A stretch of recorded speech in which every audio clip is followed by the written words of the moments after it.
What's up, everybody? My name is Soljus, and today we're back again for another video. And today we're back in Roblox Studio, and this is the start of a new series I wanted to kind of bring up. And I'm just gonna be showing you guys how to use Roblox Studio, kind of in a nutshell, what every component means, and I'll be breaking this down throughout a series. So let's try to get this video to 50 likes, and I'll release the next part to this. And hopefully you guys find this very informative. But this is probably the first episode is going to be pretty boring. It's just me probably talking a lot and kind of showing you guys around. But the first area of focus is just going to be this top bar up here, and I'm going to be talking about all these little pieces and stuff in here. But today we're just going to mainly focus on the home and the model section, just because I don't want to make this video long, and I don't want to make it boring for you guys either. So yeah, we'll go ahead and go into it. Alright, so starting from up here, we got the home tab, and it's kind of like the base of operations. This is like the centerpiece of just about everything in this workspace.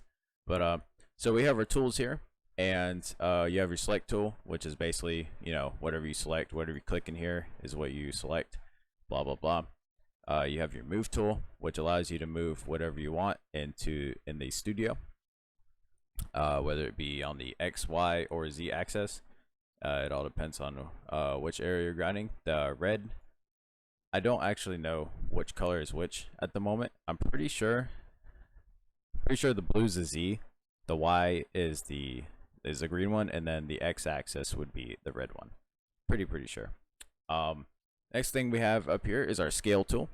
You can also click Control 3, which is the keybind for it, and then the same for select, move. Is basically just Control 1 through 3 for these, or 1 through 4 technically for these tools up here. You can hotkey it, and it does help in building a little bit, but overall it's just saving you time. So yeah, next tool we have is scaling, and this decides on same thing. It just you're growing something on which axis you want to pick and all that cool stuff. And it's basically just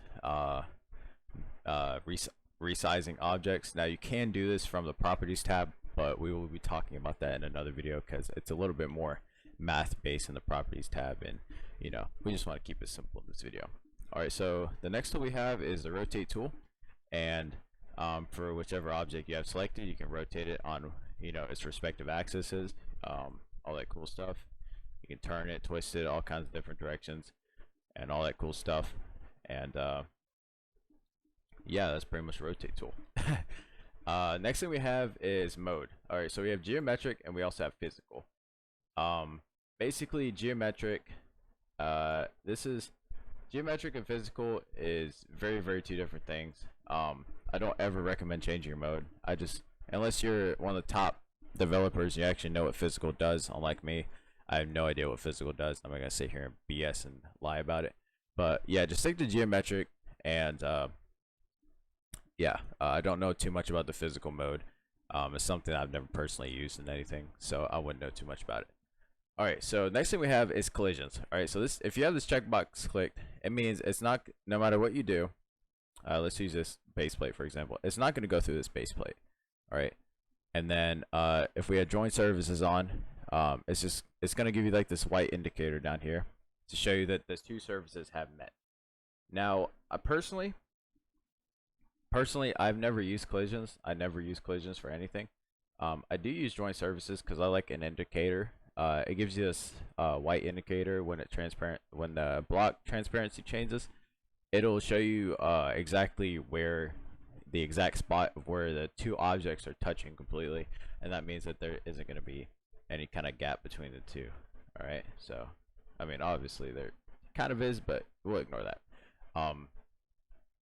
Yeah, so joint services is just telling you, is an indicator of whether your two services are combining, and whether you have the collisions on, decide whether your block is going through the object that you're trying to manipulate. I would recommend turning collisions off, and I would recommend just having join services on. It does make it quite easier.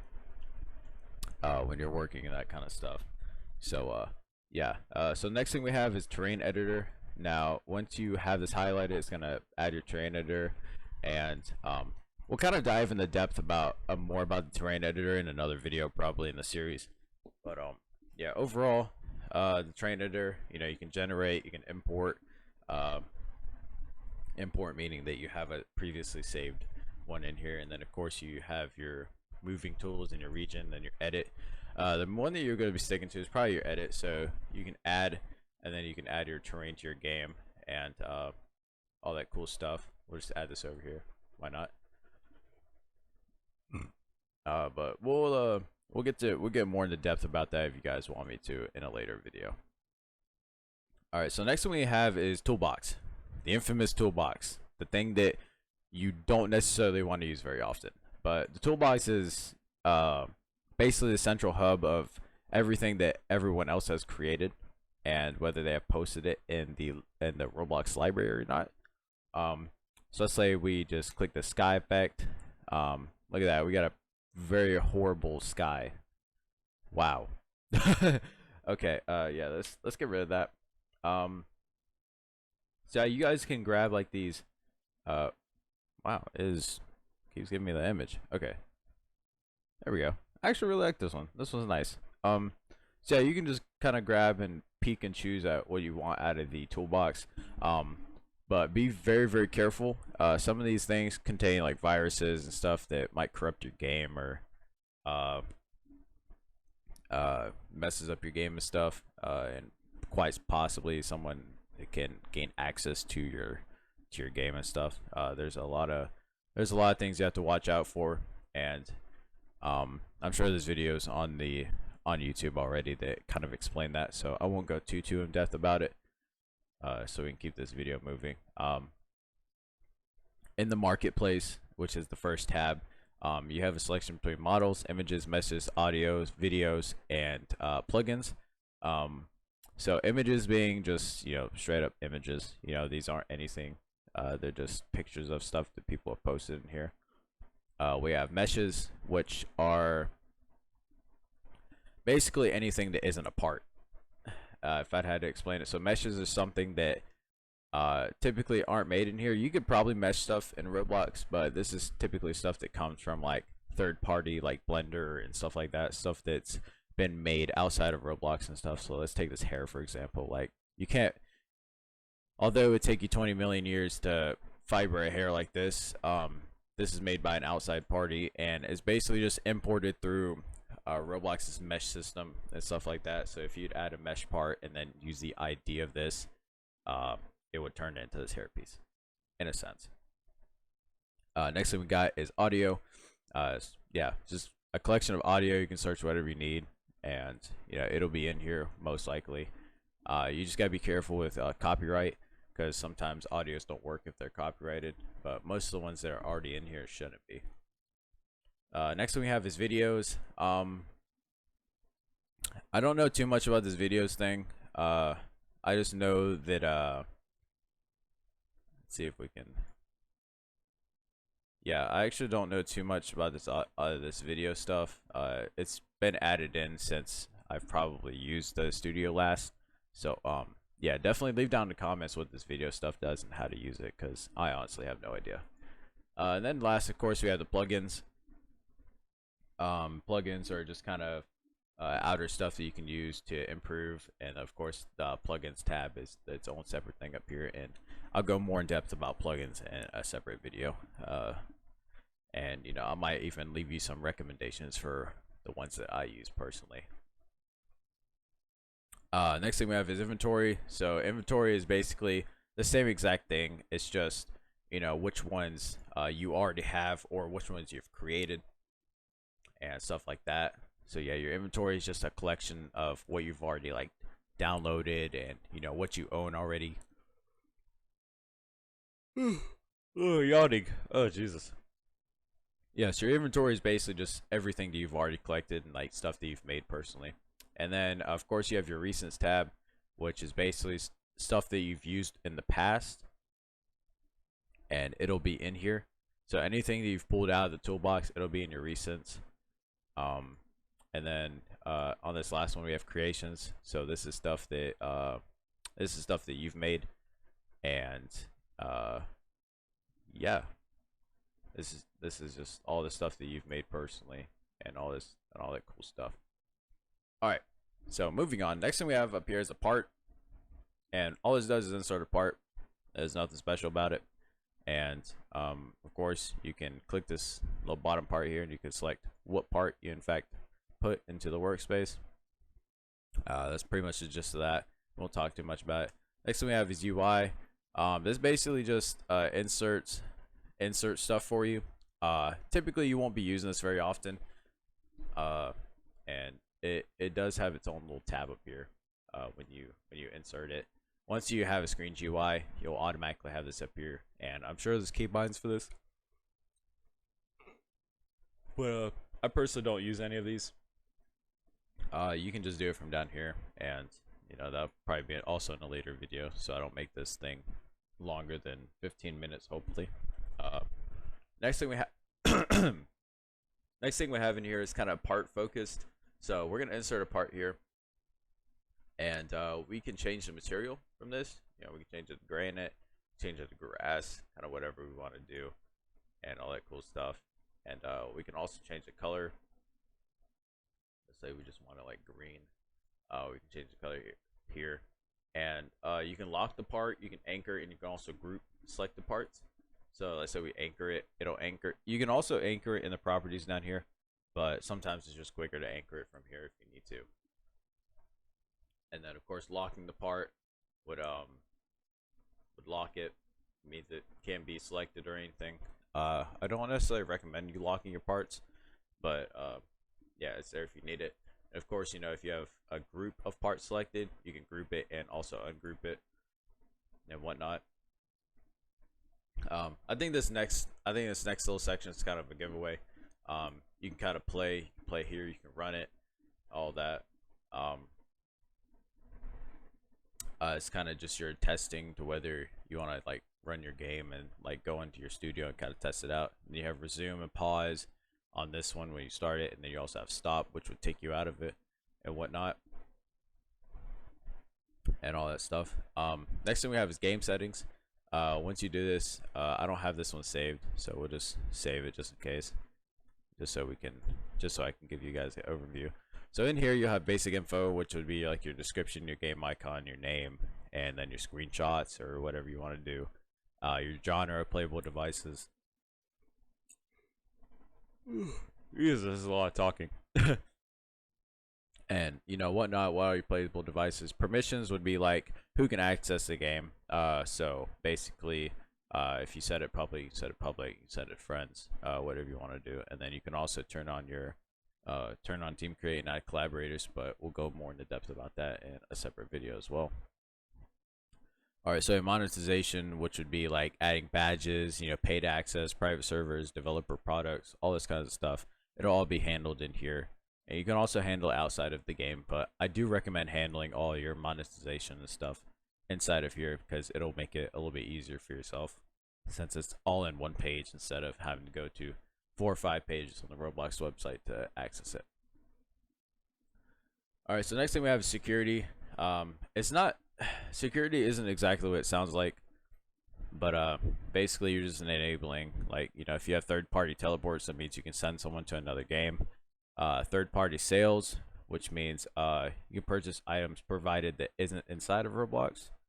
And then you have enable studio access to API services, which is basically all the data of your game. Like if a player wants to save their stats, it'll go to the API services in a data store, and it'll all be provided in this little section. Then allow HTTP requests, which basically means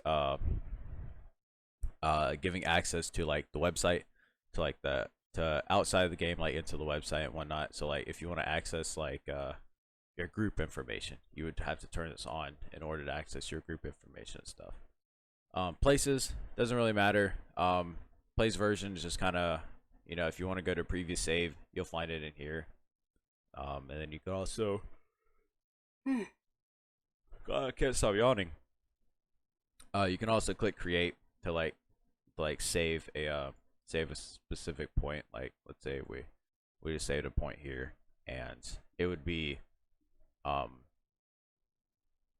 what we have saved right now, and we could return this previous version and whatnot.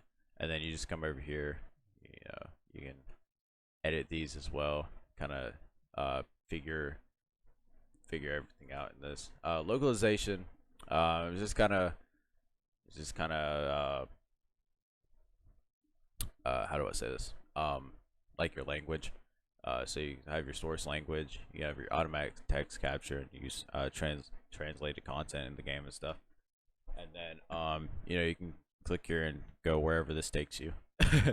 I've never dealt with localization as much because most of the time it just stays how it is. Avatars, this basically just decides on what kind of avatars your people can take. So if you want to have an R6 or an R15, that's typically the two you'll play in the most. You really won't have to worry about too much of any of this stuff unless you're like going full customization with a game. Then you can kind of tinker around with this. Well, yeah, I would definitely I wouldn't mess with too much of this stuff unless unless you know what most of the stuff does. But typically you'll stay in like this section right here of the avatar, like the presets, the avatar type, and animation, collisions, whatnot. Next thing we have is world, which basically just kind of you can adjust your gravity, your jump, walk speed, and then your slope. And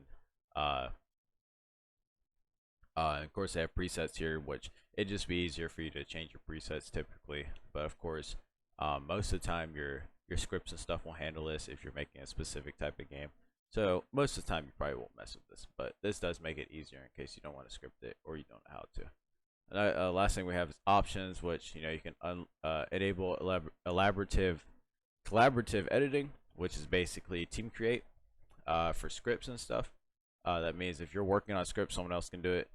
You also have your shutdown button, and you also have your spatial voice, which allows voice chat now. This is a new thing that just recently came out, and it's pretty cool, but I probably wouldn't recommend it. At least not right now with how the communities are on Roblox. So yeah, that's it for the game settings. And then of course we have team test and exit game, which means like if you're in a team collaborative game, you guys can all go into the same little test server and test it together, and then you can of course exit the game and stuff. But Jesus Christ, I'm yawning way too much. Yeah, so that's all I have for you guys in this video. That's just kind of the home tab breakdown, and it's probably long and boring, but I'm trying to give very good information for you guys that don't really know what most of this stuff does. So yeah, that's all for today. I won't drag this video out too long. Leave a like, hit the subscribe button, leave a comment if you have any questions, and I'll try to get to you as soon as possible.